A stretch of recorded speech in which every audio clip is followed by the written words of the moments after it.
family. Vicki Dillard here. So pleased that you've tuned in to African Diaspora News Channel. Please make sure that you like, that you share, and that you subscribe to this amazing network. Thank you so very much.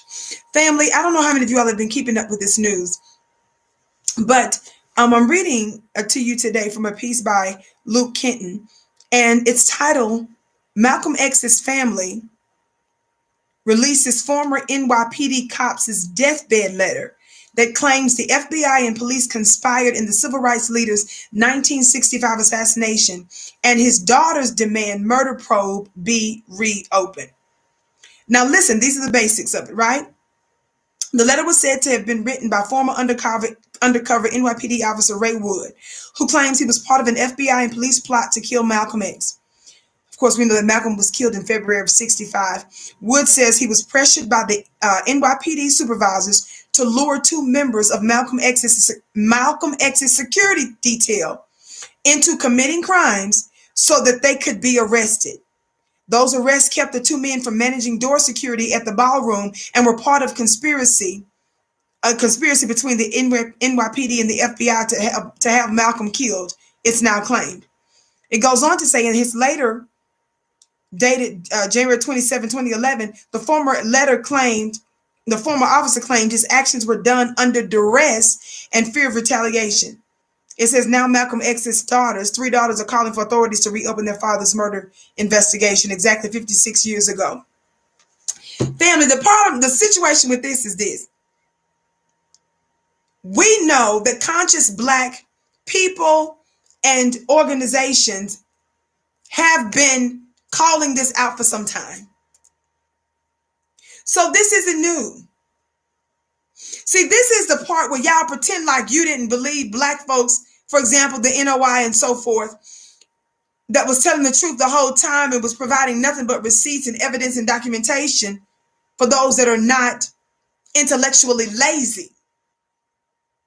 See, some of you automatically believe your open enemy, and you would claim and fight your own Black brother and sister because your open enemy has stirred the pot, muddied the waters, and you're acting confused because your open enemy lodged a complaint against your own brothers and sisters. I teach people all the time.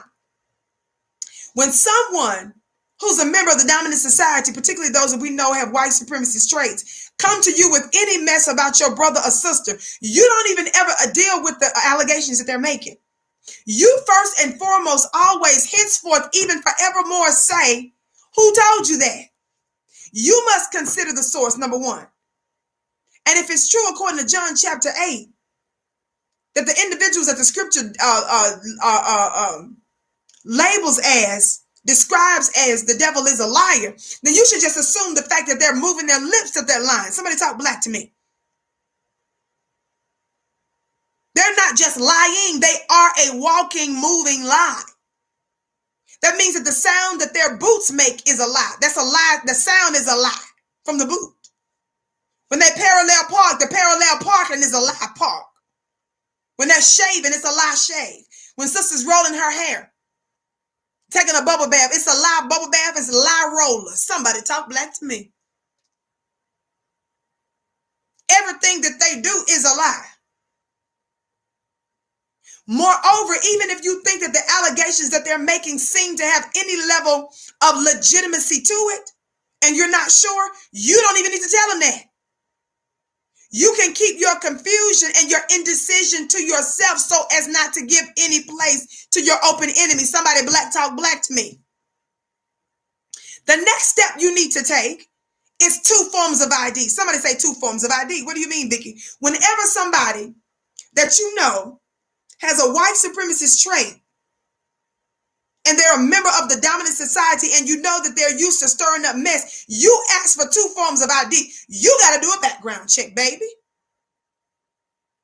That means that they're not sure in that hour, in that day, in that year, in that month, in that decade, whether or not you're going to even get back to them to even address the allegations that they made about your brother and sister. Because you too busy want to know who they are. Who sent them? Who told you that? So by the time you are doing your cross-examination of them, your inquiry of them, somebody talk black to me. I'm talking about cross-examination like we really in court. But for real, you don't ever even need to get to whether or not you believe in the allegations of what they said about your brother and sister. Members of the dominant society have too much going on in their community that's too diabolical to be sticking their nose in anything related to black folks' issues. I said all that to say we already knew this. You guys know that as recently as the 1990s, Dr. Martin Luther King's family engaged in a civil suit. The jurors came back, looked at all the evidence, and concluded that the family was due a settlement because they said the U.S. government are the ones who were responsible for murdering Dr. Martin Luther King. We know very well COINTELPRO, but as our brother Phil has done such an elegant job on this show, he's broken down for you also. This was some time ago. I remember a little bit of his coverage because I talk about this all the time too. Black identity extremists, the lie that your government, this document that was released, I believe it was August of 2017, that showed that the FBI was engaged in a fraudulent FBI project called Black Identity Extremism, as if a bunch of black folks were a threat and they had them under surveillance and targeting them. What folks don't understand is that while the FBI was doing this, the influence was such that they sent this document that was secret to the public to nearly 20,000 law enforcement agencies. It was like 18,000 and something, so approximately 20,000. Until someone leaked this information. So your government never meant for you to know that this was even happening.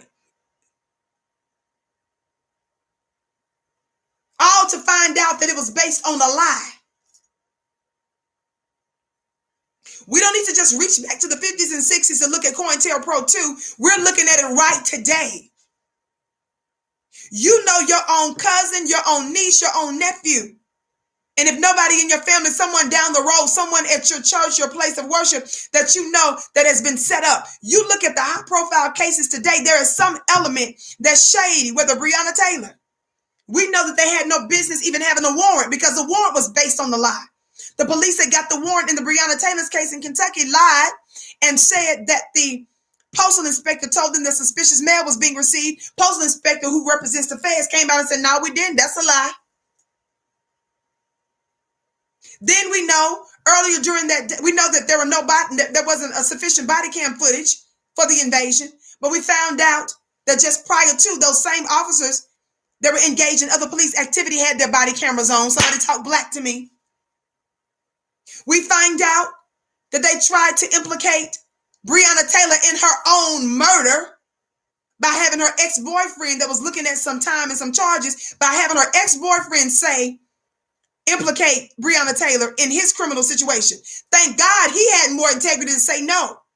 They tried to give him less time off if he agreed to implicate Breonna Taylor, and he refused.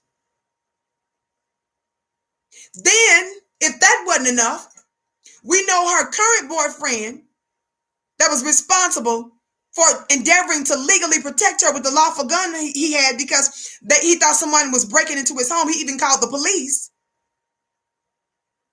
Kenneth Walker. They even arrested him later. Remember, after apologizing, telling him it was a big mix-up, realized they was going to be in some trouble, ended up booking him and trying to charge him.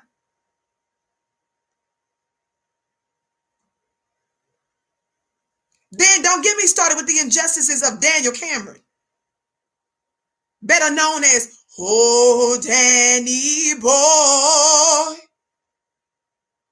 When you look at the George Floyd situation, there's questions about the examiner's office from the autopsy. Problems or discrepancies from the autopsy collaboration. I'm saying the whole system is corrupt and guilty. So now that someone, even though he's a black man, but he was a police officer, released this letter. America is acting shocked when it was her official and stated goal, somebody talk black to me, J. Edgar Hoover, to disrupt, to destroy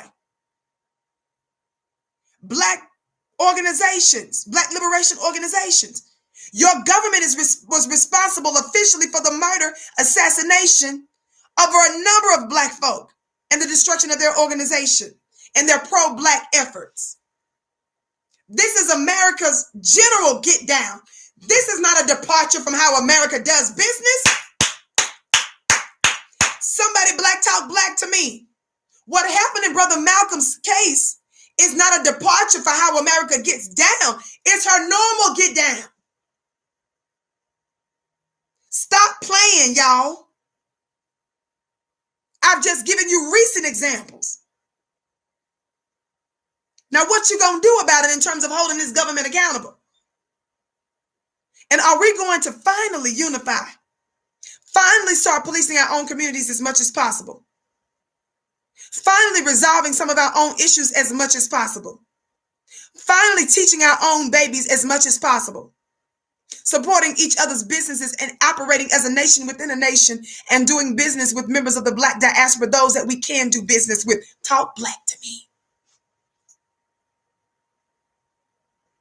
This is America's normal get down. And it is also yet another reason we're demanding reparations. My name is Vicki Dillard again. Be sure to follow me on Instagram, Vicki X Dillard. My name is spelled V-I-C-K-I, Vicki X Dillard. Follow me on Twitter at Dillard Vicki. Also, dear family, join my weekly amazing mastermind. Once a week, I drop a spiritual jewel at clubvicki.com, clubvicki.com. You have access to me there for about an hour or so to ask questions related to the topic. And for those of you that can't attend live on Wednesday nights, you'll still be blessed if you join at clubvicki.com, because you'll have access to the downloads of all of my most recent masterminds that have been just life-changing. Go to clubvicki.com. Join today for $1. Your life will never be the same. Thank you so much.